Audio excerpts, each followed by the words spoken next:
ಎಲ್ರಿಗೂ ನಮಸ್ಕಾರ. ಇವತ್ತು ನಾವು ಹೋಗ್ತಾ ಇರೋದು ಭದ್ರಾ ಟೈಗರ್ ರಿಸರ್ವ್, ಚಿಕ್ಕಮಗಳೂರು ಡಿಸ್ಟಿಕ್ಟಲ್ಲೇ. ನಮ್ಮ ಮನೆಯಿಂದ ಒಂದು 5 ನಿಮಿಷ ಡ್ರೈವ್ ಅಷ್ಟೇ. ಈಗ ನೀವು ಪಕ್ಕ ನೋಡ್ತಾ ಇದ್ದೀರಲ್ಲ, ಇದೇ ಬಿಗ್ ಚಾನಲ್. ಭದ್ರಾಯಿಂದ ಎಲ್ಲ ಕಡೆ ನೀರು ಹೋಗೋದಿಲ್ಲ. ಇವಾಗ ನಾವು ಎಂಟ್ರಿ ಆಗ್ತಾ ಇದ್ದೀವಿ.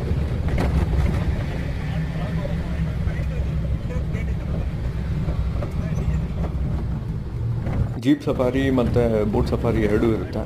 ನೋಡಿ ಎಷ್ಟು ಚಿಕ್ಕಾಗಿದೆ ಅಂತ. ನೀವು ಯಾವ್ದು ಬೇಕಾದ್ರೂ ಬುಕ್ ಮಾಡ್ಕೊಂಡು ಹೋಗ್ಬೋದು. ಬಟ್ ಮುಂಚೆ ಆದರೆ ನೀವು ಇಲ್ಲಿ ಬಂದು ವೆಯ್ಟ್ ಮಾಡಿ ಟಿಕೆಟ್ಸ್ ತೊಗೋಬೇಕಿತ್ತು. ಇವಾಗ ನೀವು ಆನ್ಲೈನಲ್ಲೇ ಬುಕ್ ಮಾಡ್ಬೋದು. ಭದ್ರಾ ಟೈಗರ್ ರಿಸರ್ವ್ .in ಅಂತ ಹೇಳ್ಬಿಟ್ಟು ಅದು ಮುತೋಡಿ ಮತ್ತು ಲಕ್ಕಳ್ಳಿ ಎರಡೂ ಆಪ್ಷನ್ ಇದೆ. ನೋಡ್ಕೊಂಡು ಬುಕ್ ಮಾಡಿ. ನೋಡಿ, ಇಲ್ಲಿ ವಾಚ್ ಟವರ್ ಇದೆ. 100 years minimum. 100-year minimum tree. Yeah.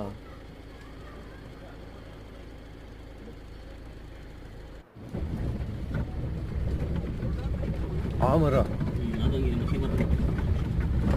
You see this? ಇದು ಬ್ಯಾಕ್ ವಾಟರ್ಸ್. ಇವಾಗ ನೀರು ಫುಲ್ ಬಂದಿದೆ.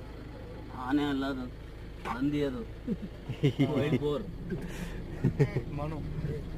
ಎರಡು ಹೋದ್ ನೋಡಿದೆ ನಾನು.